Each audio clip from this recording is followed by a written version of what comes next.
ஸ்ரீ பூதநாத கீதை பகுதி 7 4வது அத்தியாயத்தில் 12ஆம் ஸ்லோகம். இறைவனின் காருண்யமே சமைக்கும் பாத்திரம் ஆகிறது, தியானமே காற்று. அரசே, பகவானின் காருண்யம் என்ற பாத்திரத்தில் தண்ணீர் கலந்த பாலினை நிரப்பி வைக்க வேண்டும். குருவின் உபதேசம் என்ற விறகனை சாஸ்திரம் என்ற நெருப்பினால் மூட்டி தியானித்தால் நன்கு எரிய செய்ய வேண்டும். இதனால் தண்ணீர் ஆவியாகி போய் பரிசுத்தமான பால் கிடைக்கிறது. குருவின் உபதேசப்படி இறைவனை தியானித்தால் தான் மனம் பரிசுத்தம் அடைய முடியும். கொஞ்சம் பெரிய ஸ்லோகமாக இருக்குது, 12ஆம் ஸ்லோகம். ஸோ இதை என்ன சொல்ல வர்றாரு, முன்னாடி நம்ம போன வகுப்பில் ஸ்லோகத்தில் பார்க்கும்போது சொல்லியிருந்தார், இந்த இடத்துல மனம் ஒரு தூய பாலாக இருக்குது. அதில் என்ன ஆகிடுச்சு, தண்ணி போய் கலந்து நம்மளை படுத்துது அப்படின்னு சொல்லியிருந்தார். அப்போ தண்ணியை முழுமையாக ஆவியாக்கி விட்டால் மனமானது தூய்மை அடைந்து விடும் சொல்லியிருந்தார். அதனுடைய விரிவாக்கத்தை தான் இங்கே கொடுத்துருக்காரு, எப்படி செய்யணும் அப்படின்னு சொல்லிட்டு ஆரம்பிக்கிறார். ஸோ இறைவனின் காருண்யமே சமைக்கும் பாத்திரம் அப்படின்னு சொல்கிறார். ஸோ காருண்யம் என்பது என்ன? அளவற்ற கருணை, தயவு, இரக்கம் அப்படின்னு சொல்லிக்கலாம். நம்ம இருப்பதிலேயே இறைவன் அன்பின் வடிவானவன் அப்படின்னு சொல்லுவோம். இப்போ அந்த அன்பு என்ற ஒரு நிலையிலிருந்து ஒரு படி கீழே இறங்கி வந்தால் அதற்கு கருணை. இறைவன் கருணை வடிவானவன், அன்பின் வடிவான எல்லா வடிவமும் அவர் தான் இந்த இடத்துல. ஆனால் அன்பு தான் உச்சம், அல்டிமேட், அசையாசக்தி அப்படின்னு சொல்லுவோம் இந்த இடத்துல. அன்பின் உருவம், அருளின் உருவம், வடிவின் உருவம் சொல்லி அதற்கூட ஒருபடி கீழே தான், அதற்கும் மேலாளவள் இந்த இடத்துல. ஒன்றுமே இல்லாதவள் தான் இந்த இடத்துல இறைவன், அசையாசக்தின்னு நம்ம திருமந்திரத்தில் படிச்சிருக்கோம்.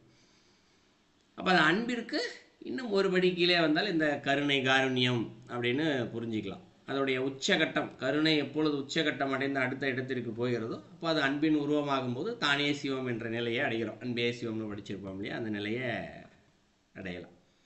இப்போ இறைவனுடைய கருணை என்ற ஒன்று இங்கு இருக்கிறது. யாருக்கு? ஒவ்வொரு உயிர்களுக்கும் இருக்கிறது. இறைவன் நம்ம கருணை இருக்கிறதுனால தான் நம்மளுடைய வினைகளையும் ஆசைகளையும் தீர்த்து கொள்ள ஒரு உடம்பை கொடுத்துருக்காரு. அதுக்குள்ளே இயங்குகின்ற இத்தனை கருவிகளை கொடுத்துருக்கிறாரு. அந்த 96 தத்துவங்கள் நம்ம முன்னுரை படித்தோன்னு நினைக்கிறேன். இவ்வளோத்தையும் கொடுத்துருக்காரு. இதை பயன்படுத்தி நம்மளுடைய ஆசைகளையும் மிச்சைகளையும் தீர்த்து கொள்ளலாம், சீக்கிரமாக அவர்கிட்ட போய் சேரலாம். அப்படி இல்லை அப்படின்னா என்ன ஆகும்? இறைவனுடைய கருணை கிடைக்காத உயிர்களும் இன்றும் இருக்கின்றது அல்லவா? மனுஷ உயிர் கிடைக்காம ஆவியாக சுற்றிக்கிட்டு என்ன பண்ணணுன்னு தெரியாமல் அகத்தியருடைய ஒரு நூலில் குறிப்பிட்டிருப்பார், யுக யுகமாக உடல் கிடைக்காமல் திரிந்து கொண்டு இருக்கக்கூடிய ஆன்மாக்களும் உண்டாம். ஏன்னா அது அளவுக்கு அதிகமான பாவம் செய்திருக்குமா, அளவு கடந்த பாவங்கள் யுக யுகமாக செய்து ஒரே ஒரு பிறவியில் செய்த பிறப்பிற்கு யுக யுகமாக தெரிந்து கொண்டிருக்கும் அப்படின்னு ஒரு குறிப்பு ஒன்று சொல்லுவார். அதையெல்லாம் எப்படி சொல்ல? ஸோ நமக்கு ஒரு உடம்பு கொடுத்துருக்கான்றால் அப்போ இறைவன் எவ்வளவு கருணை மிக்கவனாக இருக்கின்றான். அப்போ இறைவனுடைய கருணை என்பது நம்மிடம் இருக்கின்றது. இந்த கருணையை ஒரு பாத்திரமாக நாம் பயன்படுத்தி கொள்ள வேண்டும். இப்போ நம்ம இறைவனுடைய கருணையை பயன்படுத்திக்கிறோமா என்று கேட்டால் இல்லை. அவருடைய கருணையை வைத்துக்கொண்டு நம்மளுடைய ஆசைகளை தீர்த்துக்கிட்டே போகிறோம். அது வீணை சேருதா சேரலையா எதை வச்சு கவலைப்படுறதே கிடையாது. இப்போ எப்படி பயன்படுத்துறது இந்த உடம்புக்குள்ள இறைவனுடைய கருணையை வைத்து? என்னென்னலாம் இருக்குது? முதல்ல அதில் சொல்கிறாரு, தியானமே காற்று. இப்போ தியானம் என்றது மனதை ஒரு இடத்தில் நிலை நிறுத்துதல். நிலை நிறுத்துதல் என்பது சொல்கிற விட மனதை ஒரு இடத்தில் நிலை நிறுத்தி அதன் மேலே இருத்தல், அதான் தியானம். நம்ம திருமந்திரத்தில் அட்டாங்க யோகத்தில் படித்திருப்போம். இந்த அட்டாங்க யோகத்தில் ஒரு 8 விஷயம் படிச்சிருப்போம். ஸோ ஒன்றொன்னா சொல்லிகிட்டே இருப்பார். இதில் தியானம் 7வது இடத்துல சொல்லியிருப்பார். தாரணை தான் ஒரு குறிப்பிட்ட இடத்தில் நிறுத்தி வைத்தல். அந்த நிறுத்தி வைத்த இடத்திலேயே அப்படியே நிற்றல் தியானம் அப்படின்னு சொல்லி படிச்சிருப்போம். தியானமே காற்று அப்படின்னு சொல்கிறார். அப்போ காற்றை பயன்படுத்தி என்ன பண்ணணும்? முதல்ல மனதை ஒருநிலைப்படுத்தி ஒரு குறிப்பிட்ட இடத்தில் நிறுத்தி வைக்க வேண்டும். இது முதலில் அது சொல்லிட்டார். அடுத்து என்ன சொல்கிறார்? இந்த இறைவனுடைய கருணை என்ற பாத்திரத்தில் தண்ணீர் கலந்த பாலினை நிரப்பி வைக்க வேண்டும் அப்படின்னு சொல்கிறார். போன வகுப்பு ஸ்லோகத்தில் தண்ணீர் தான் புத்தி அப்படின்னு படிச்சிருந்தோம், பால் என்பது மனம் அப்படின்னு படிச்சிருந்தோம். இப்போ இங்கே மனமும் புத்தியும் இரண்டும் கலந்து இங்கு கிடைக்கிறது.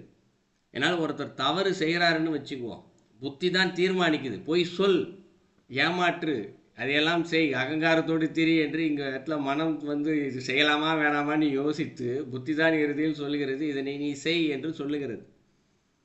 அப்போ புத்தியும் மனமும் இங்கே ஒன்றா கலந்து இருக்குது. அதை என்ன பண்ணணுமா இந்த இடத்துல, எங்கு தியானத்தில் நம்ம இருக்கோமோ அந்த இடத்துல அந்த காரணியம் இறைவனுடைய கருணை பாத்திரம் இருக்கு இல்லையா, அதில் வந்து பரப்பி வச்சிடணுமா. அப்போ என்ன பொருள், நாம் ஒவ்வொரு செயல் செய்யும்போது இறைவா உன் கருணையே எனக்கு கொடுத்துருக்க, இந்த கருணை வடிவாக இவ்வளோ தூரம் நான் உடம்பு எடுத்து வந்திருக்கேன், இதை நான் செய்யலாமா வேண்டாமா நீயே சொல்லு அப்படின்னு சொல்லிட்டு அவருடைய இடத்திலிருந்து நாம் இந்த இடத்தில் பார்த்தல். எப்படி பார்த்தல், இறைவனுக்கு எனக்கு ஒரு குணம் இருக்கும் இல்லையா, குணம் இல்லாதவன் அது வேறு, அது உயர்ந்த நிலையில் இருக்கக்கூடிய படிப்பு. இறைவனுடைய குணம் என்ன இருக்கும், இப்போது கருணை ஒன்றுதான் இப்பொழுதுக்கு அவருடைய குணம். எந்த இடத்திலும் யாருக்கும் துன்பத்தையும் சிறிதளவும் செய்யாதவன். அப்போ அவருடைய கருணையில் நம்மளுடைய மனசையும் புத்தியும் வச்சிட்டோம்னா இப்போ நாமும் அவரை போல் இருக்க வேண்டும். நம்ம இது பூதநாத கீதை ஐயப்பனை வச்சு தான் வகுப்பே. அப்போ ஐயப்பன் தத்துவத்தில் படிச்சிருப்போம், தூய்மையின் வடிவம் ஐயப்பன். இந்த இடத்துல யார் ஒருத்தர் மாலை போடுறாங்களோ அவங்கெல்லாம் சாமி.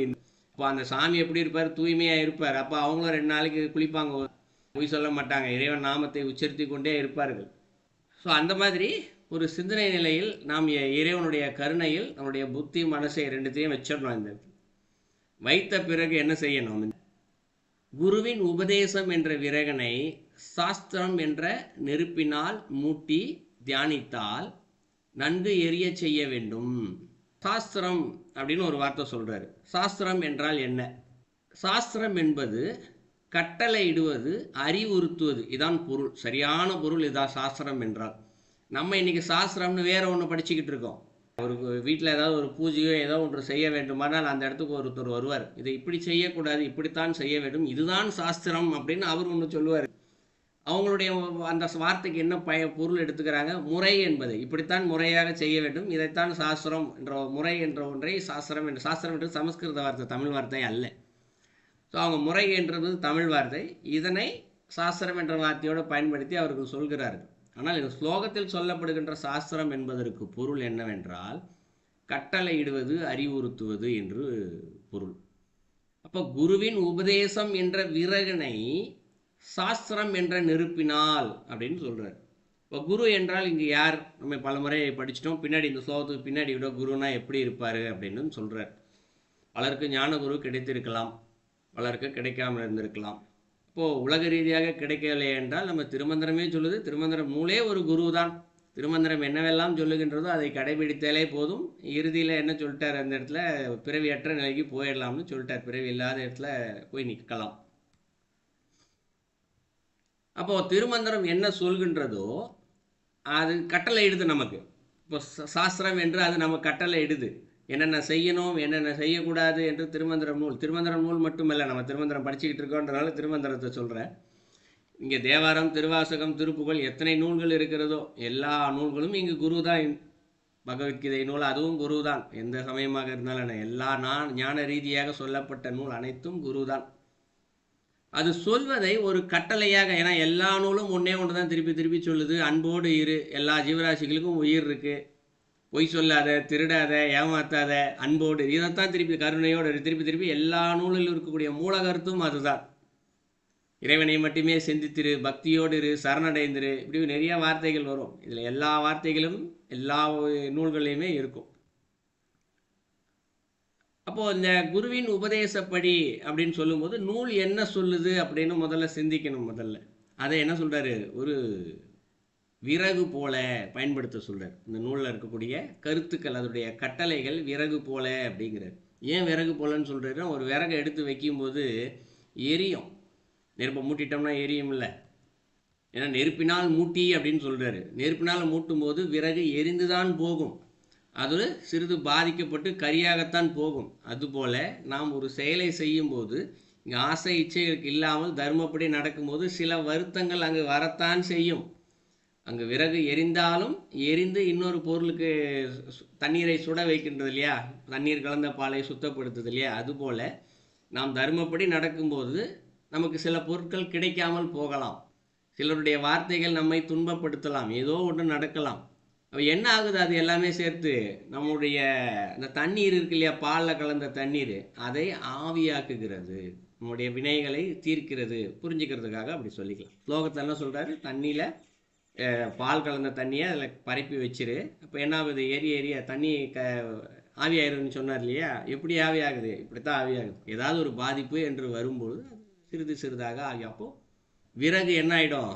எரிஞ்சு கரியாக போகின்றது போல உள்ளே நமக்கு இருக்கக்கூடிய அந்த புதிதாக சேரக்கூடிய வினைகள் எது இருக்கு இல்லையா, இதெல்லாம் அழிஞ்சு போகும். இருக்கின்ற வினைகளும் சேர்ந்து அழிந்து போகும். இங்கு புதிதாகவும் எதுவும் சேராது.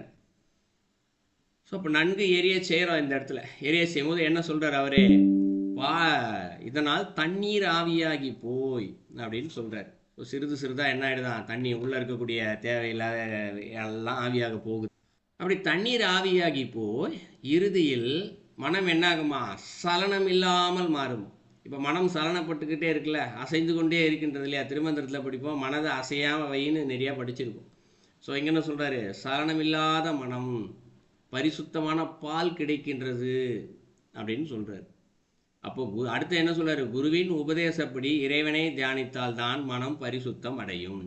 ரொம்ப எளிமையாக சொல்கிறது. கடைசியில் சொன்னது குருவின் உபதேசப்படி இறைவனை தியானித்தால் தான் மனம் பரிசுத்தம் அடைய முடியும் அப்படின்னு சொல்கிறாரு. இந்த ஒரே ஒரு ஸ்லோகத்தை மேலே எப்படி அந்த தியானம் செய்வது அப்படின்றத சொல்லிட்டார். தியானம் பண்ணுறதுக்கு எல்லாரும் என்ன நினச்சிட்டு இருக்கோம்? கண்ணை மூடி உட்கார்ந்தாரணும், ஆனால் உட்கார முடியல, மனம் எங்கெங்கேயோ ஓடுது, இல்லை கை கால் வலிக்குது, அதனால் என்னால் தியானம் பண்ண முடியலன்னு பல பேர் சொல்கிறத கேள்விப்பட்டிருக்கோம். ஆனால் இதில் ரொம்ப அழகாக சொல்லிட்டாரு, தியானம் பண்ணுறத இல்லை, கண்ண முடியலாம் உட்காரணும் அவசியம் இல்லை. நம்ம செய்கின்ற ஒவ்வொரு செயலையுமே இது இறைவனுக்கு பிடிக்குமா, இது இறைவனுக்கு பிடிக்குமா என்று நம்ம பார்த்து பார்த்து செய்தாலே அதுவே ஒரு வகையான தியானம் தான். அந்த தியானத்திலேயே நம்ம உடம்பு இருக்கக்கூடிய நீர் என்ற அசுத்தம் எல்லாமே, பாலில் இருக்கக்கூடிய நீர் ஆவியாவது போல் உடம்புக்குள்ளே இருக்கக்கூடிய அசுத்தம் எல்லாம் ஆவியாக போய்விடும். ரொம்ப அழகாக சொல்லிட்டார் 12வது ஸ்லோகத்தில். அடுத்து 13வது ஸ்லோகம். பாவங்களற்ற அரசே, எவன் குருவின் உபதேசத்தை கடைபிடித்து தியானத்தை மேற்கொள்கிறானோ அவன் முக்தனாக ஆகிறான். அவன் உலக வாழ்க்கையிலிருந்து உயர்த்தப்படுகின்றான். முக்திக்கு இதைவிட வேறு என்ன வேண்டும்? 13வது ஸ்லோகம். இதில் பாவங்களற்ற அரசே அப்படின்னு மந்தள மகாராஜா பார்த்தே அவர் சொல்கிறார்.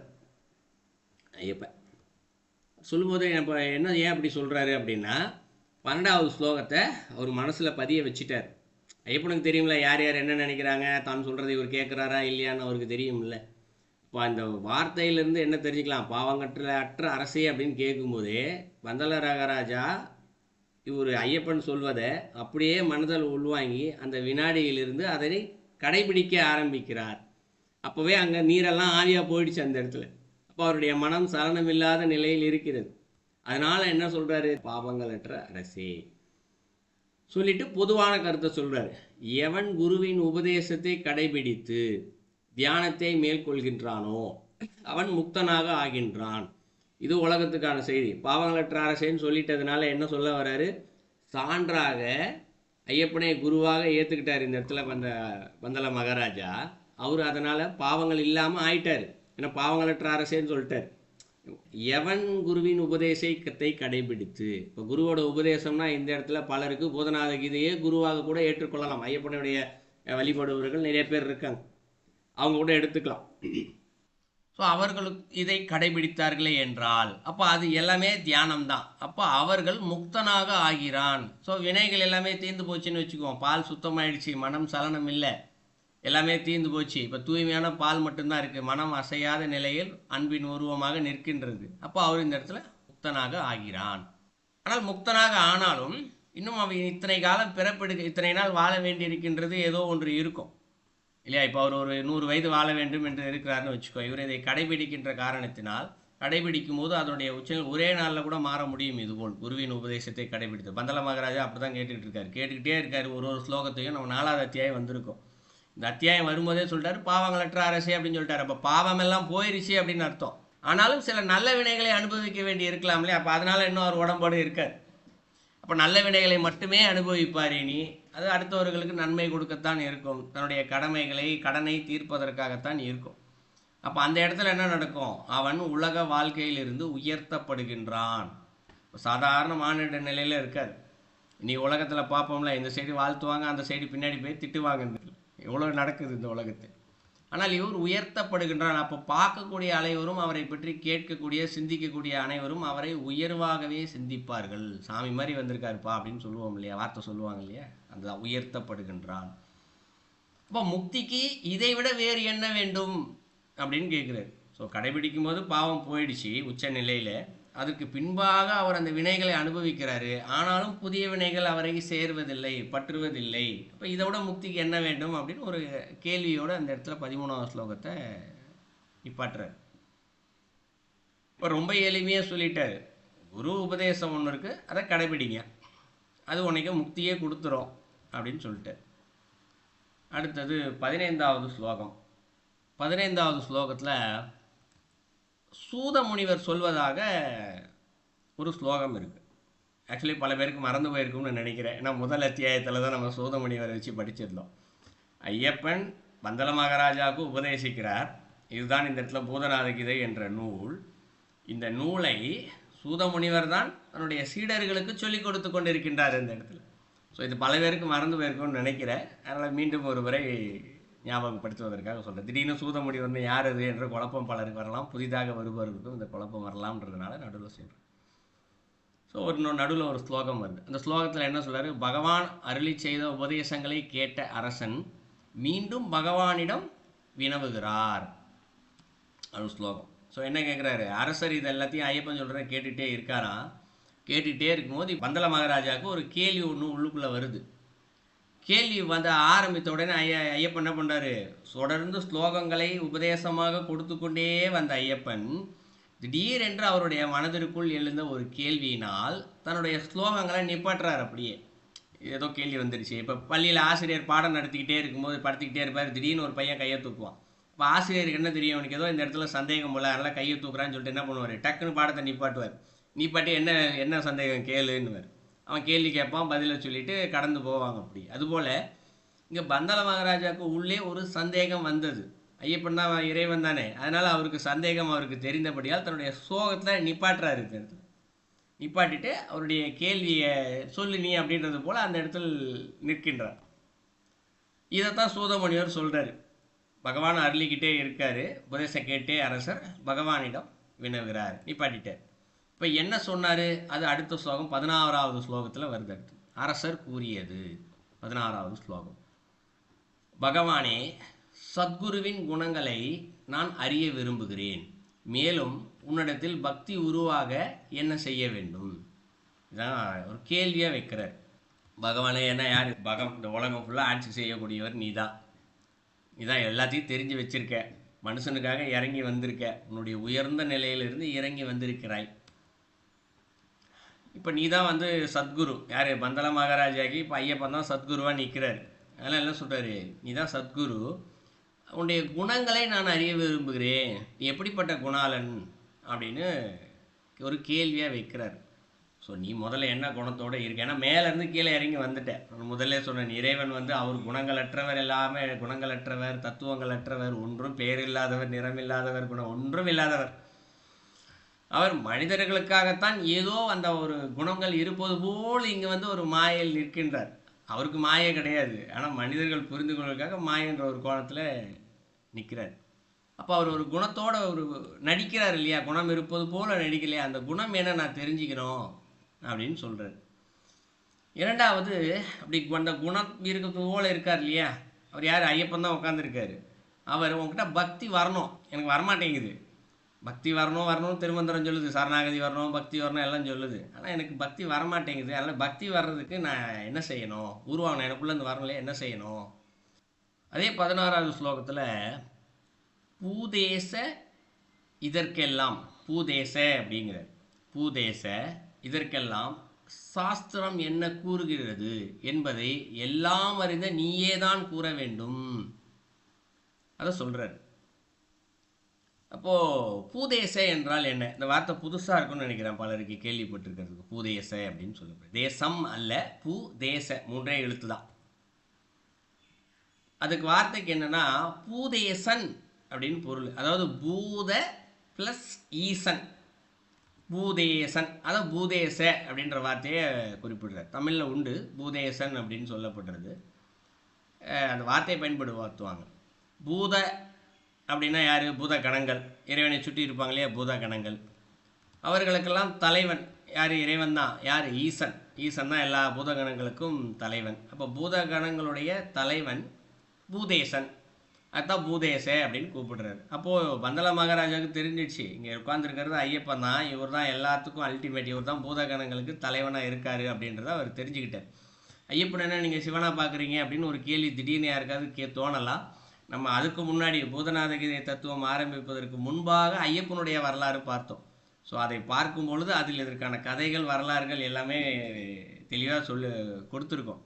சிவம் என்று சொல்லப்படுவது ரொம்ப பெரிய இது, மனித அறிவினால் அவருடைய முழுமையை தெரிந்து கொள்ள முடியாது. ஏன்னா அவர் எதுவும் இல்லாதவர் இந்த இடத்துல. அது எப்படி தெரிஞ்சுக்கிறது அப்படின்றதுக்காக இறைவனே என்ன பண்ணுறாரு, மனிதர்களுக்காக தன்னை ஒரு சிறு உருவமாக மாற்றிக்கொண்டு ஒரு குழந்தை போல் வந்து அங்கே வைக்கிறார். ஒரு பெரிய யானையை தூக்க முடியாது குழந்தையால், ஒரு சின்ன யானையை செஞ்சு கையில் கொடுக்குறோம்ல பொம்மை மாதிரி, அதுபோல் ஒரு சிறு ரூபமாக ஒரு அவதாரமாக எடுத்து இங்கே வர்றாரு. அதான் ஐயப்பனுடைய தத்துவம், தூய்மையின் தத்துவம்னு சொல்லி படிச்சிருப்போம். இல்லை கொஞ்சம் டவுட் இருந்துச்சுன்னா அந்த ஐயப்பன் தத்துவம் பகுதியை போய் படிச்சிங்கன்னா புரியும் எப்படி வந்தார் இறைவன் அப்படின்னு சொல்லி. ஏன்னா இன்றைக்கி ஐயப்பனுடைய வரலாறு சொல்லப்பட்டிருப்பது வேறொரு கோணத்தில் சொல்லப்பட்டிருக்கின்றது. அது உண்மையானது ஒரு தத்துவம், அந்த ஃபிலாசபியை தான் அதில் ரொம்ப விரிவாக சொல்லியிருப்போம். யூடியூப்பில் இருக்குது, நீங்கள் வீடியோ பார்க்கலாம். அது கிட்டத்தட்ட ஒரு 3 மாதங்களுக்கு முன்பாக நாம் ஆரம்பத்தில் பேசியது. ஸோ இப்போ இந்த இடத்துல பூதேச அப்படின்னு சொல்லிட்டார். ஸோ பூதகணங்களின் தலைவரே, சாஸ்திரம் என்ன கூறுகிறது, எல்லாம் அறிந்து நீயே தான் சொல்ல வேண்டும் அப்படின்னு சொல்கிறார். இப்போ சாஸ்திரம்னா என்ன சொல்கிறது, கட்டளையிடுவது, முன்னாடியே சொல்லியிருந்தோம், கட்டளையிடுவது, அறிவுறுத்துவது. அப்போ அது என்னென்னலாம் சொல்லுது, நீ தான் எல்லாமே தெரியுமே உனக்கு, நீ சொல்லு.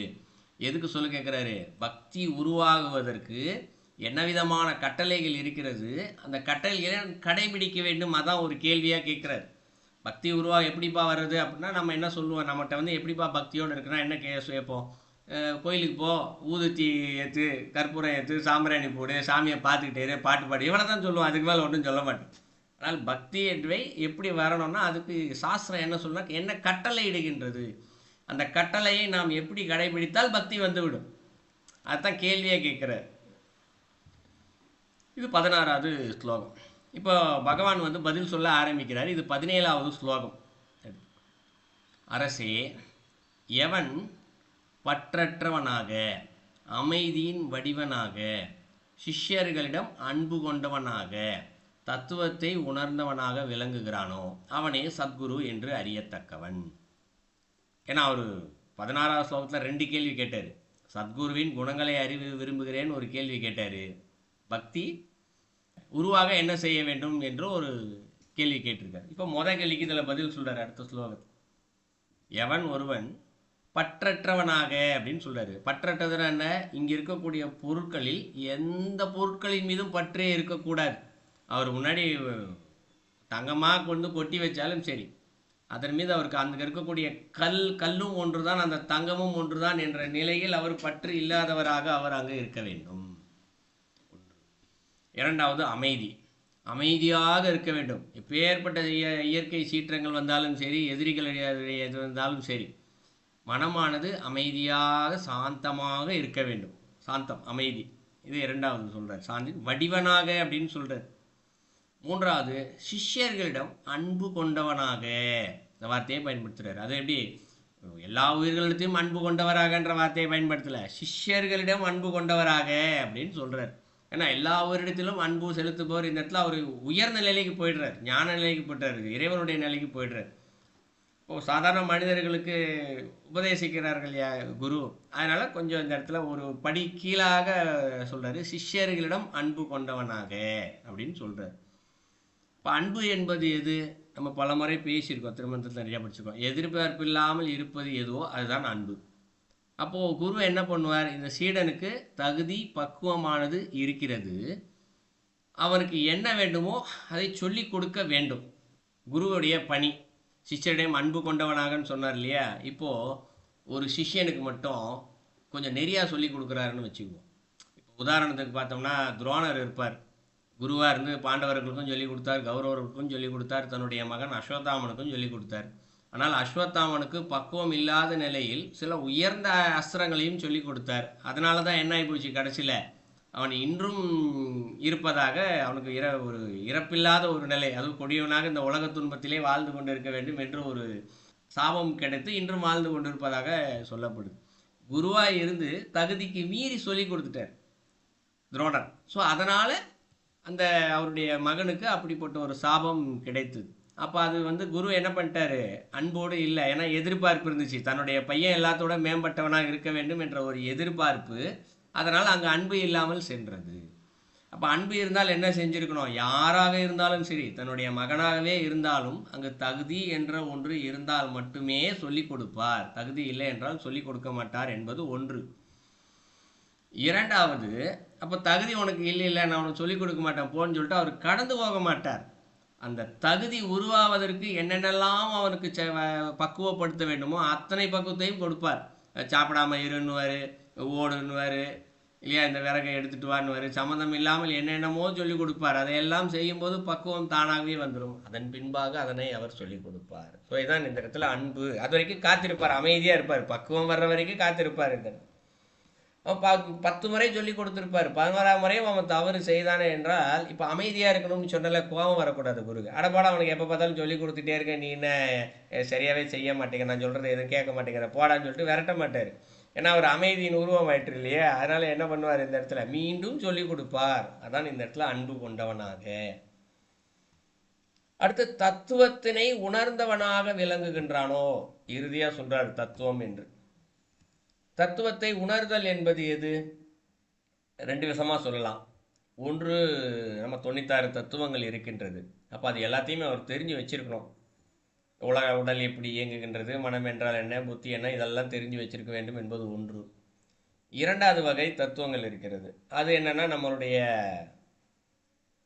கதைகள், புராண கதைகள் நிறைய சொல்லப்பட்டிருக்கு இல்லையா. திருவிளையாடல் புராணத்திலிருந்து, கந்த புராணத்திலிருந்து, விநாயகர் புராணம், நாரதர் புராணம், கிட்டத்தட்ட புராணங்கள் ஏகப்பட்ட புராணங்கள் இருக்கிறது. ஒவ்வொரு புராணங்களுக்குள்ளும் சென்றால் பலவிதமான கதாபாத்திரங்கள் இருக்கிறது. ஒவ்வொன்றத்திற்கும் ஒரு தத்துவம் இருக்கிறது. உதாரணத்துக்கு புரிஞ்சுக்கிறதுக்கு, ஒரு சிவனுடைய ரூபம் கொடுத்தாலும் தலையில் நிலா வச்சிருக்காரு, கழுத்தில் பாம்பு போட்டிருக்காரு, உடம்பு ஃபுல்லாக சாம்பலை பூசிக்கிட்டு இருக்காரு இல்லையா, இடுப்பில் மான்தோலை கட்டிக்கிட்டு இருக்காரு. இப்படி ஒரு ரூபம் கொடுக்கப்பட்டிருக்கு. ஒவ்வொன்றுக்கும் பின்பாக ஒரு காரண காரியம், ஒரு தத்துவம் இருக்குது, ஃபிலாசபி இருக்குது. இந்த ஃபிலாசபியை சொல்லி புரிய வைக்க முடியாதுன்றதுனால என்ன பண்ணிட்டாங்க, ஒரு ரூபத்தை ஒன்று கொடுத்து அந்த ரூபத்தை அந்த வடிவத்தில் வைத்தார்கள். எல்லா வடிவத்தையும் ஒன்றொன்னா சேர்த்து வைக்கிறாங்க. இடுப்பில் கட்ட மான் தோலிற்கு ஒரு பொருள், சாம்பல் உடம்பில் பூசிய சாம்பலுக்கு ஒரு பொருள், கையில் இருக்கக்கூடிய உடுக்கைக்கு ஒரு பொருள். இப்படி உடுக்கையை கொண்டு போய் வை, சாம்பலை போய் வை, புளித்தோலை போய் வை, பாம்பை போய் வை, நிலா போய் ஒன்றொன்னா வச்சுட்டு பார்த்தாங்கன்னா ஒரு கடைசியில் ஒரு ரூபம் வந்துருச்சு. அது சிவம். இப்போ முருகருக்கும் அது போலத்தான் ஒரு பொருளாக கொண்டு போய் வைக்கிறாங்க. வேலை வைக்கிறாங்க, சேவலை வைக்கிறாங்க, மயிலை வைக்கிறாங்க இல்லையா, அவரும் முருகருடைய ரூபம் வந்து விட்டது. இப்படி இதில் இருக்கக்கூடிய தத்துவம் ஒவ்வொன்றும் இருக்குது. இந்த தத்துவத்தை தெரிந்தவராகன்னு சொல்லலை, உணர்ந்தவராகன்னு சொல்லியிருக்காரு. இன்றைக்கெலாம் நமக்கு தெரியவே இல்லை இந்த தத்துவங்கள் எல்லாம். ஒன்றுனா தெரியறதுக்கு முயற்சி செய்து கொண்டு இருக்கிறோம், தத்துவங்கள் என்ன என்று தெரிந்து கொள்ள. திருமந்தத்தில் நிறையா சொல்லப்பட்டிருக்க விளக்கம் அப்பப்போ 1-2 பார்த்துருப்போம், தெரிஞ்சிருக்கோம் எல்லாருக்கும். ஸோ நம்ம தெரிஞ்சிக்க தான் சரிமே தவிர்த்து உணரலை. ஆனால் அவர் என்ன செய்கிறார், குருவாக இருப்பவர் உணர்ந்திருக்க வேண்டும். உணர்ந்தவனாக விளங்குகின்றாரோ அவனே சத்குரு என்று அறியத்தக்கவன் அப்படின்னு சொல்கிறார். இப்போ யாராவது ஒருத்தர் நமக்கு ஞானகுரு வேண்டும் என்று சிந்தித்தால் அந்த ஞானகுரு எப்படி இருக்கணும்னா இப்படித்தான் இருக்கணும் என்று ஒரு விளக்கத்தை கொடுத்துட்டாரு 17வது ஸ்லோகத்தில். அடுத்து 18வது ஸ்லோகம். இப்போ 2வது கேள்வி கேட்டார் இல்லையா, பக்தனா உருவாக என்ன செய்யணும் அப்படின்னு சொன்னார் இல்லையா, அதை 18வது ஸ்லோகத்தில் சொல்கிறார். எவன் இந்த உலக வாழ்க்கை என்பது வெறும் துக்கம் என்பதை உணர்கின்றானோ, நல்லா கண்டுக்கணும், உலக வாழ்க்கை என்பது. அப்போ உலக வாழ்க்கையில் என்ன இருக்குது, இன்பமும் இருக்கும் துன்பமும் இருக்கும். ஆனால் நம்ம துன்பம் வரும்போது இறைவன் மீது பலியை போட்டுருவோம், இன்பம் வரும்போது நான் அனுபவித்தேன், நான் செய்த காரணத்தினால் இன்பம் வந்தது, நான் இதை வீடு வாங்கினேன், கார் வாங்கினேன் எல்லாமே சொல்லிக்கிட்டு இருப்போம். ஆனால் அவர் என்ன சொல்கிறாரு, இந்த உலக வாழ்க்கை என்பது வெறும் துக்கம் என்பதை உணர்கின்றானோ. யாராவது ஒருத்தர் வீடு வாங்கினாருன்னு வச்சுக்குவோம், கேட்குறது கொஞ்சம் கடினமாக தான் இருக்கும், ஆனால் அங்கே உண்மை நிலை இங்கே அதுதான். இந்த வீடு என்பது வாங்கும்போது சந்தோஷமாக இருக்கும் இல்லையா, அதில் எந்த ஒரு மாற்று கருத்தும் இல்லை. ஆனால் சிறிது நாள் கழித்து நம்முடைய உறவினரோ நெருங்கிய யாராவது ஒருத்தர் அதோட கொஞ்சம் பெரிய வீடாக வாங்கிட்டாருன்னு வச்சுக்குவோம், சிறு வருத்தம் உள்ளே வந்து உட்காந்துரும் அவருக்கு. சரி, அவர் நம்மளோட பெரிய வீடாக வாங்கிட்டாரோ, அதுக்கு பக்கத்தில் இன்னொரு பெரிய இடம் இருக்குது, நம்ம அதை வாங்கியிருக்கலாமோ, அவசரப்பட்டு இதை வாங்கிட்டோமோ, சின்ன வருத்தம் வரத்தான் செய்யும். வீடு ஏதோ ஒரு சின்ன கீரல் உருந்துருச்சு இல்லை இடிஞ்சு விழுந்துருச்சுன்னா வச்சுக்குவோம், எவ்வளோ பெரிய துக்கம். வாங்கின ஒரு இன்பத்தை விட இடிந்து போய் நிற்பது அதை விட பெரிய துக்கம். இல்லை யாரோ அந்த வீட்டை வந்து ஏமாற்றி வாங்கிட்டு போயிட்டாருன்னு வச்சுக்குவோம், அதை விட பெரிய துக்கம். அப்போ இன்பத்தை விட துன்பம் அங்கே பெருசாக இருக்கு. அப்போ அது எங்கே இருக்குது? வீட்டில் தான் இருக்குது. வீடு அங்கே தான் இருக்கிறது, இடம் அங்கே தான் இருக்கிறது. ஆனால் அந்த மனம் தான் என்ன பண்ணுது? இன்பத்தையும் துன்பத்தையும் மாறி மாறி பார்த்துக்குது. உடம்பு தான் நுகர்ந்து, மனசு நுகர்ந்துக்குது, உடம்பு அதனால அனுபவிச்சு. ஸோ அதைத்தான் இங்கே சொல்கிறாரு. ஏது இன்பம் துன்பம் ரெண்டுமே துக்கம் தான், பிறவிக்கு காரணம் தான் அது. ஏன்னா அது ஒரு வினையை கொண்டு வந்துடுது இல்லையா? அது துக்கம் என்பதை உணர்கின்றானோ, அதுக்குன்னு சொல்லி இப்போ இதெல்லாம் அனுபவிக்க கூடாதுன்னு பொருள் அல்ல. இன்பம் வந்தால் இறைவா உன் செயல் என்று அதனால் ரொம்ப துள்ளி குதிக்காமல் இருக்க வேண்டும். அந்த இடத்தில் துன்பம் என்று வந்தாலும் இறைவா இதுவும் உன் செயல் என்று அதுவும் அமைதியான மனநிலையில் அதை கடந்து செல்ல வேண்டும். இதைத்தான் இந்த இடத்துல சொல்றாரு. துக்கம் என்பதை உணர்கின்றான். அப்போ இது இருந்து நம்மளுடைய பிறவிக்கு காரணமாக தான் இருக்கும். இதுலேருந்து பற்று இல்லாமல் இருந்தோன்னு வச்சுக்குவோம், அப்போது விரைவாக இறைவன் நோக்கிய பயணத்தில் போயிடுவோம் இல்லையா? அதான் உணர்கின்றானோ அப்படின்னு சொல்றாரு. ஒன்று. இரண்டாவது, இந்த சம்சாரத்திலிருந்து வெளியே வரவே எப்போது என்னிடம் வேண்டுகிறானோ அப்படின்னு சொல்றாரு. சம்சாரம் எது சொல்றாரு? மனைவி என்ற வார்த்தையை குறிக்கல, சம்சாரம் என்று சொல்லப்படுவது. நான் நேரடியாக வார்த்தையே கொடுத்துருக்காரு. சம்சாரத்திலிருந்து வெளியே வர அப்படின்னு சொல்றாரு. சம்சாரம் என்று சொல்லப்படுவது இந்த பிறவி பவசாகரம் அப்படின்னு சொல்லுவாங்க. சம்சார கடல், குடும்ப கடல். குடும்பம் என்ற வார்த்தைக்கும் பயன்படுத்தியிருப்பாங்க. இப்போ குடும்பம் என்றது எங்கே வருது? பாசம் என்ற ஒன்றை தொட்டு வருகின்றது. ஒவ்வொருத்தர்கிட்டையும் பாசம் இருக்குல்ல. வீட்டு மேலே பாசம், கார் மேலே பாசம். கார் மேலே யாராவது ஒருத்தர் கோடு போட்டக்கூடாது, வண்டி இடிச்சிட்டு உடனே துன்பம் வந்துடும் அந்த இடத்துல. ஏன்னா அதன் மேலே இருக்கக்கூடிய பற்று, பாசம். உறவு அடுத்து அம்மா அப்பா தாய் நிறையா வருது. இதிலே கூட பாருங்கள், அம்மா அப்பான்னு சொல்லிடுறான், ஆனால் அதற்கு இன்னொரு பேர் தந்தையார் தாயார் அப்படின்னு வச்சுருப்போம். ஏன்? தந்தை யார், தாய் யார் தெரியாது. அவங்க ஒரு ரூபத்தில் வந்திருக்காங்க. ஏன்? அந்த பாசத்தை கடனை தீர்ப்பதற்காக நம் முன்பே வந்து நிற்கிறார்கள். அவர்கள் யார் என்று தெரியாது. ஆனால் அவர்களுக்குள்ளே இருப்பது இறைவன் தான் கருணை கொண்டு ஒரு ரூபத்தை கொடுத்திருக்கிறார். ஸோ ஆனால் இது எங்கள் அம்மா, எங்கள் அப்பா, என் பிள்ளை அப்படின்னு ஒரு பற்று பாசத்தை இங்கு வைத்திருக்கின்றோம். அதுதான் இந்த இடத்துல சொல்கிறேன். அப்போ இதெல்லாம் சம்சார சாகரம் தான். பாசம் எங்கெல்லாம் இருக்கின்றதோ அதெல்லாம் இந்த சம்சார சாகரம் தான். அதிலிருந்து எப்பொழுது வெளியே வர என்னிடம் வேண்டுகின்றானோ, அதுவும் எப்போதும் என்னிடம் வேண்டுகின்றானோ அப்படின்னு சொல்கிறார். இப்போ காலையிலிருந்து இரவு வரைக்கும் எப்பொழுதெல்லாம் நமக்கு பாசம் என்பது துளிர் விடுகின்றதோ, என்னுடையது என்னுடையது என்று துளிர் விடுகின்றதோ, அப்பொழுதெல்லாம் என்ன பிரார்த்தனை பண்ணணுமா? இறைவா, பாசத்துலேருந்து என்னை வெளியில் கொண்டு வா, பற்றில்லாமல் கொண்டு வா, நான் பிறப்பியற்ற நிலைக்கு செல்ல வேண்டும் என்ற ஒரு பிரார்த்தனையை வைத்து கொண்டே இருக்க வேண்டுமா எப்போதும்னு சொல்கிறாரு. எப்போதுனா காலிலேருந்து நைட்டு வரைக்கும் உட்காந்துட்டு சொல்லிக்கிட்டே இருக்கிறது இல்லை, பிரார்த்தனை பண்ணிக்கிட்டே இருக்கிறது இல்லை. எப்பொழுது பாசமெல்லாம் தலை தூக்குகின்றதோ அப்பொழுதெல்லாம் இறைவா உள்ளேருந்து பாசம் வந்துருச்சு பாரு, எனக்கு பாசமே இருக்கக்கூடாது, பற்றற்ற நிலையை கொடு. அதுக்குன்னு குடும்பத்தை விட்டுட்டு போகணும்னு அர்த்தம் கிடையாது. குடும்பம் என்பது கடமை.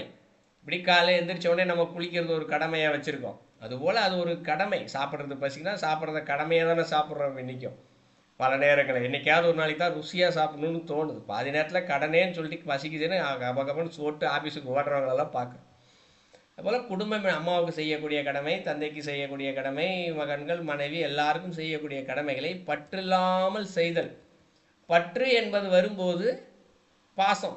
அப்போ என்ன பண்ணோம்? இறைவா, எனக்கு பாசம் வந்துடுச்சு பாரு, இதனால் எனக்கு இன்னொரு பிறவி வருவதற்கு காரணமாக இருக்குது, அதனால் என்ன பண்ண, இந்த பற்று இல்லாமல் எனக்கு கொடு, பாசம் இல்லாமல் வச்சுக்கோ. இந்த பிரார்த்தனையை என்னிடம் வேண்டுகிறானோ அவனே எனது பக்தனாகின்றான். இப்போ பக்தன் என்ற வார்த்தைக்கு டெஃபினேஷன் இவர் தான் கொடுக்குறார்.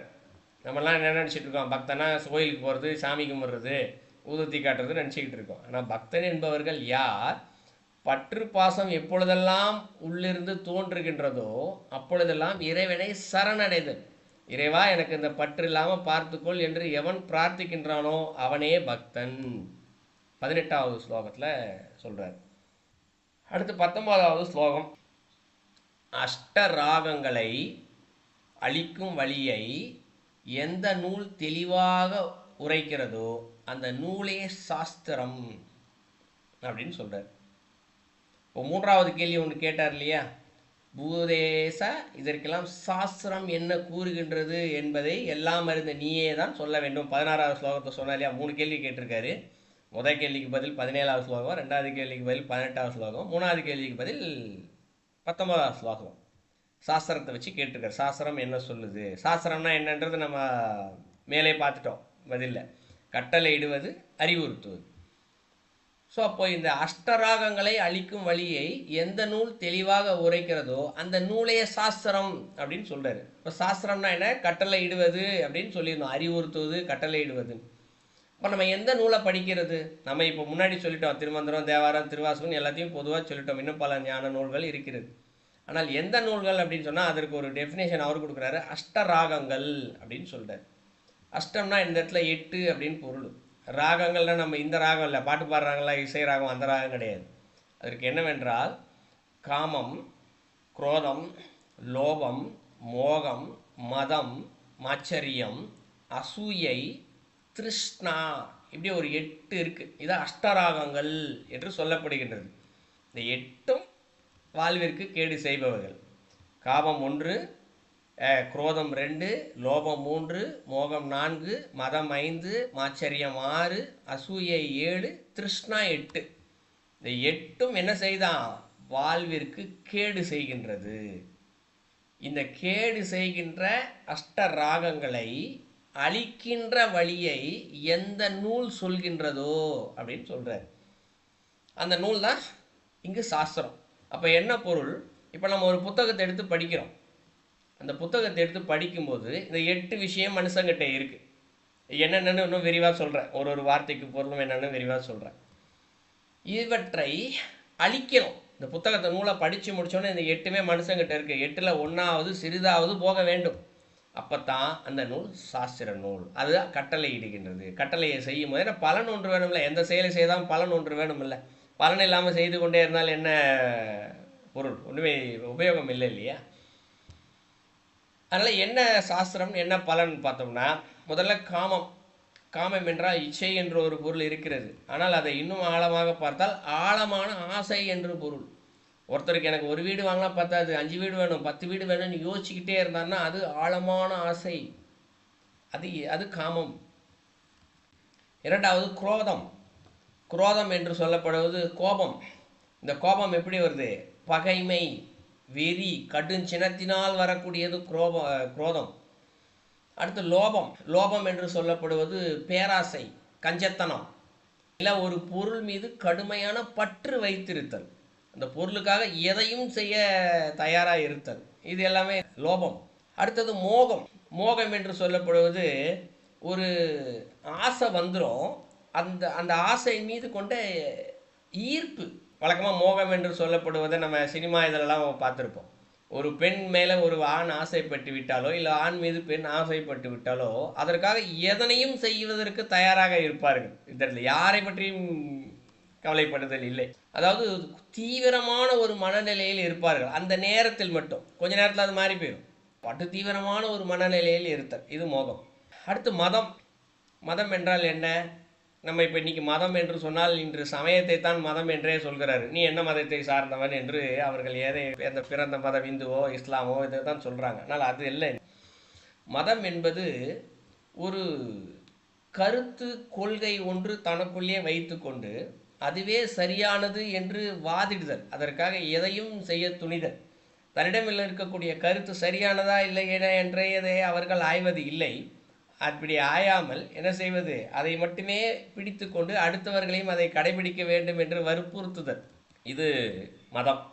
அடுத்து மாச்சரியம். மாச்சரியம் என்று சொல்லப்படுவது பிறர் மீது கொள்ளும் பொறாமை, கடுமையான பகைமை, வெறுப்பு, காழ்ப்புணர்ச்சி, இதெல்லாம் மாச்சரியம். அடுத்து அசூயை. அசூயை என்று சொல்லப்படுவது அடுத்தவர்களிடம் பல பேரிடத்தில் சில உயர்ந்த பண்புகள் இருக்கலாம், நல்ல குணங்கள் இருக்கலாம். அதை பார்த்து மற்றவர்களுடைய நற்பண்புகளையோ நற்பண்புகளை உயர்வுகளை பார்த்து பொறாமைப்படுதல். இப்போ அவன் மட்டும் பெரிய ஆஃபீஸர் ஆகிட்டான், அவனுக்கு மட்டும் வேலை கிடைச்சிருச்சு, அவன் மட்டும் நல்லா சம்பாதிக்கிறான், இது போல் எண்ணங்கள் எல்லாம் இருக்கு இல்லையா? இது பொறாமை தான். ஆனால் அந்த ஒரு குறிப்பிட்ட ஒருத்தருடைய உயர்வை வைத்து பொறாமைப்படுதல். இல்லை என்றால் அதற்கு நேருக்கு மாறானது அருவருத்தல். தன்னை விட தாழ்மையானவனாக ஒருத்தனை சிந்தித்தல். ஒரு பிச்சைக்காரன் வரான்னு வச்சுக்கோ, நீ என்ன பிச்சைக்காரன், நீ என்ன எனக்கு அட்வைஸ் பண்ணுற, நீ என்ன சொல்கிற, நீ அவ்வளோ பெரிய ஆளா நீன்னு சொல்லி அடுத்தவர்களே அருவருப்பாக, ஸோ உயர்ந்தவதாக ஒருத்தரை பார்த்து அதில் பொறாமை கொள்ளுதல், இல்லை இன்னொரு தாழ்மையான ஒருத்தரை பார்த்து அருவருப்பு கொள்ளுதல். ஸோ இரண்டுமே இந்த இடத்துல சூயை தான். அடுத்தது திருஷ்ணா. இது என்ன இது அப்படின்னா உலக இன்பங்கள் மீதான ஒரு ஆசை. அதாவது நம்ம உடம்பிற்கு உள்ளது. அதாவது தாகம் இருக்கும், பசி இருக்கும், உடம்புக்கு இது வேணும், உடை அணிந்து கொள்ள வேண்டும் என்று ஒரு ஆசை இருக்கும் இல்லையா? இதை கொஞ்சம் கொஞ்சம் எக்ஸ்ட்ரீமாக பார்க்குறது. இப்போ தாகம் எடுக்கின்றது, தண்ணி குடிக்கணும்னு தோணுது. அப்போது நம்மை சுற்றி ஒரு 10 பேர் இருக்காங்கன்னு வச்சுக்குவோம். இப்போ சிந்திக்கணும்ல, ஐயோ நமக்கு தாகம் எடுத்த மாதிரி தானே 10 பேருக்கும் தாகம் எடுக்கும்னு சொல்லி. இப்போ கையில் தண்ணி இருக்குது, நம்மக்கிட்ட மட்டும்தான் இருக்குது, யார்ட்டையும் இல்லை. இப்போ என்ன பண்ணுறோம், முதல்ல நம்ம குடிச்சிக்கிறோம் என்பது வேறு, அவங்களுக்கும் தாகம் எடுக்குதே என்று கொடுத்தல். இப்போ அடுத்தவங்க கேட்டால் கூட கொஞ்சம் தான் இருக்குது தண்ணி, எனக்கு தான் இருக்குது, நான்லாம் கொடுக்க மாட்டேன் அப்படின்னு சொன்னால் அந்த குணம் இருக்கு இல்லையா, அதான் இந்த இடத்துல திருஷ்ணா என்று சொல்லப்படுது. ஸோ தனக்கு உள்ள பொருளை தானே வைத்துக்கொள்தல், தாகம், பசி, ஆசை, பசி, இது அதன் மேல் ஒரு தீவிர விருப்பம் என்று புரிஞ்சுக்கிறதுக்காக தனக்கு உள்ளதை தானே தீர்த்து கொள்ள யாருக்கும் இல்லை என்று சொல்லப்படுவது. உலகியல் இன்பங்கள் மீதான ஆசையை உணர்த்தல் திருஷ்ணா. இப்படி ஒரு 8 விதமான பெயர்கள் கொடுக்கப்பட்டிருக்கு. இதை அஷ்ட ராகங்கள் என்று சொல்கிறது. இது சமஸ்கிருத வார்த்தை, தமிழ் வார்த்தை அல்ல. ஸோ இது 8ஐயுமே போக்கணுமா, நாம் எந்த நூலை படிக்கின்றோமோ அந்த நூல் இந்த 8ஐயும் போக்க வேண்டும். 8இல் ஏதாவது ஒன்று சிறிதளவாது போகின்றது என்றால் அப்போ அந்த நூல் சொல்வதை நாம் கட்டளை ஏற்று செய்கின்றோம். நமக்கு கட்டளை இடுது, இல்லை அது ஒரு அறிவுறுத்துது, அதை செய்யும்போது இந்த குணங்கள் எல்லாம் போகுது அப்படின்னா என்ன செய்கிறோம், அப்போ அந்த நூல் தான் சாஸ்திரம். அதை கெட்டியாக பிடித்து கொண்டு அதை கடைபிடித்தோமே ஆனால் அப்போ என்ன செய்யும், அந்த அஷ்டராகமும் போயிடும். இப்போ இது எல்லாமே போயிடுச்சுன்னா நமக்கு அந்த இடத்துல பக்தி வந்துடும், சரணடைதல் வந்துடும். அப்போது குரு கிடச்சிருவார், குரு சொல்கிறதெல்லாம் கேட்க ஆரம்பிச்சிருவோம். அப்போ இறைவனத்தில் சொல்லி பயணத்தில் அந்த முக்தியை நோக்கி சென்று விடுவோம். ஸோ இதான் அந்த 19வது ஸ்லோகம். ஸோ மொத்தம் 23 ஸ்லோகம் இந்த 4ஆம் அத்தியாயத்தில். நம்ம இப்போ 12வது ஸ்லோகத்துலேருந்து ஆரம்பித்தோம், ஒரு 7 ஸ்லோகம் தான் பார்த்துருக்கோம். அதற்குள் நேரம் ரொம்பவே கடந்துருச்சு, கேள்வி பதில் நேரத்திற்கு கூட நேரம் இல்லை. ஆகவே அடுத்த வாரம் பகுதி 8இல் சந்திப்போம். நன்றி, வணக்கம், விடைபெறுவோம்.